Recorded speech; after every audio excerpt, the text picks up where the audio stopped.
Bismillahirrahmanirrahim. Assalamualaikum warahmatullahi ta'ala wabarakatuh. Waalaikumsalam warahmatullahi wabarakatuh. Alhamdulillahi rabbil alamin. Wassalatu wassalamu ala asrafil anbiya'i wal mursalin wa ala alihi wasahbihi ajmain. Amma ba'du. Pertama-tama, bahkan yang paling utama, marilah kita panjatkan puja beserta puji syukur kita atas kehadirat Allah Subhanahu wa Ta'ala, yang mana telah melimpahkan rahmat dan karunia-Nya kepada kita semua, sehingga kita dapat berkumpul dalam majelis yang insya Allah diberkahi ini. Salawat serta salam semoga tercurahkan kepada junjungan kita, Nabi besar, penutup para nabi, Nabi Muhammad Sallallahu Alaihi Wasallam, yang mana telah membawa kita dari alam gelap gulita menuju alam yang terang benderang seperti yang kita rasakan saat ini. Bapak yang terhormat, dosen pengampu mata kuliah retorika, Bapak Profesor Dr. Ifnaldi MPD, yang saya hormati, rekan-rekan sekalian. Baiklah, berdirinya saya di sini adalah untuk menyampaikan tausiah saya mengenai hikmah dan teladan Maulid Nabi Muhammad SAW. Maulid Nabi bukanlah sekedar perayaan tahunan ataupun seremonial belaka. Ini adalah momentum refleksi, introspeksi, dan pencerahan untuk kembali merenungi manusia termulia di muka bumi, yaitu Nabi Muhammad SAW.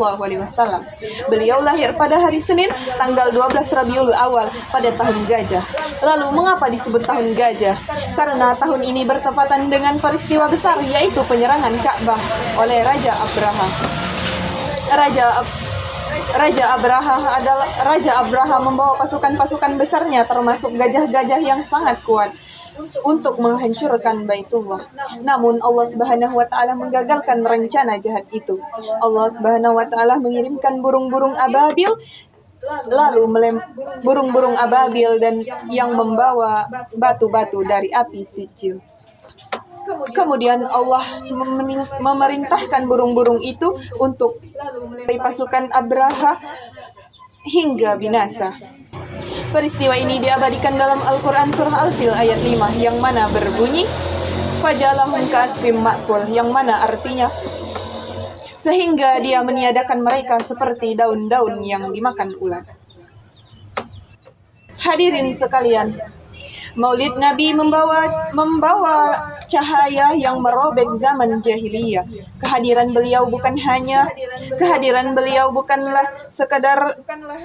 hanya untuk bangsa Arab, melainkan rahmatan lil alamin, rahmat bagi seluruh alam. Allah Subhanahu wa Ta'ala berfirman dalam Al-Quran surah Al-Anbiya ayat 107, yang mana artinya, dan tiadalah kami mengutus kamu melainkan untuk menjadi rahmat bagi semesta alam.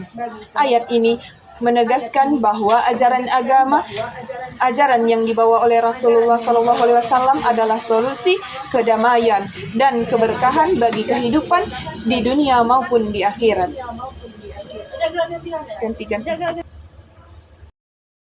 Beliau datang untuk menyampaikan akhlak, menegakkan keadilan, dan menghapus kebodohan. Saudara-saudaraku yang berbahagia, lantas apakah esensi atau inti dari peringatan Maulid Nabi? Esensinya adalah meneladani Rasulullah SAW secara total dalam setiap aspek kehidupan kita. Beliau adalah uswatun hasanah, contoh teladan yang paling baik. Setidaknya ada 3 pilar utama teladan Nabi yang harus kita pegang teguh. Yang pertama, akhlak mulia. Nabi Muhammad SAW dikenal dengan kejujurannya, yaitu Al-Amin, kesabarannya, dan kasih sayangnya. Beliau berinteraksi dengan siapapun tanpa memandang status.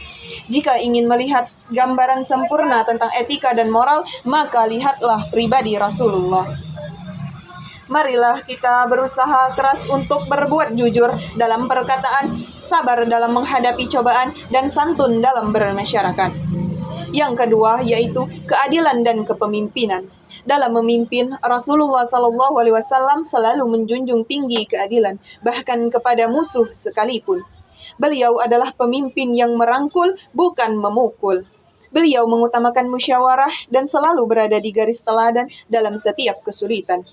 Bagi kita para mahasiswa, teladan ini mengajarkan kita untuk menjadi pemimpin yang bertanggung jawab, adil, dan mengayomi. Yang ketiga, kesederhanaan dan kehidupan zuhud. Meskipun memiliki kekuasaan, kehidupan Nabi sangatlah sederhana. Beliau tidak pernah bermewah-mewahan. Kesederhanaan ini mengajarkan kita untuk tidak diperbudak oleh dunia. Selalu bersyukur atas apa yang dimiliki dan peduli terhadap kaum yang lemah dan membutuhkan. Hadirin sekalian yang dirahmati Allah. Peringatan Maulid Nabi harus menghasilkan perubahan nyata dalam diri kita. Jangan sampai kecintaan kita kepada Nabi hanya sebatas ucapan salawat di lisan saja, tetapi tidak tercermin dalam perilaku sehari-hari. Marilah kita jadikan momentum ini untuk meningkatkan ketaatan kepada ajaran Islam yang dibawa oleh beliau.